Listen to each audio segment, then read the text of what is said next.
МАМ Курулуш агенттиги 26 апрелде өзүнүн буйругун чыгарып, бир топ иш-чараларды ушул жарлыкты тез аранын ичинде, мунугу жагымсыз жагдайдан кандай болуп тез аранын ичинде аралабыз жана кандай нормага салабыз дегенде боюнча иш-чараларды иштеп чыгып, мына бүгүн курулуш аянтчасын түздүк буйруса, губернатор баш болуп, тийиштүү кызматкерлер, анан тийиштүү жактар бардыгы катышты. Буга өзүңөр күбө болдуңар.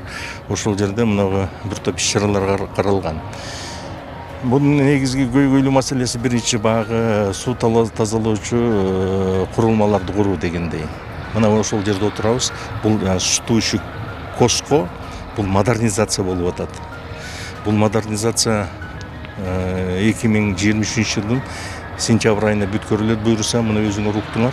Андан кийин бу менен биргеле Каракол шаарындыкы башталды. Каракол шаарындагы 24 жылы бүткөрүлгөн турат. Каракол бул экөө биригип $41 миллион акчасы чечилген.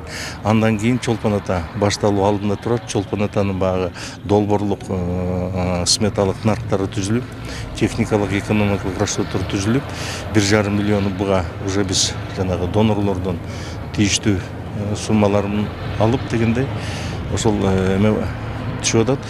Каракол Чолпон Ата шаарындыкы 22-26 жылдарга пландаштырылган. Бул толугу менен бүтсө, мына 3 курулма суу тазалоочу бүтсө, ошондо Ысык көлдүн жанагы жаралган экологиялык көйгөйлөрдөн арылабыз деген ой бар буйруса.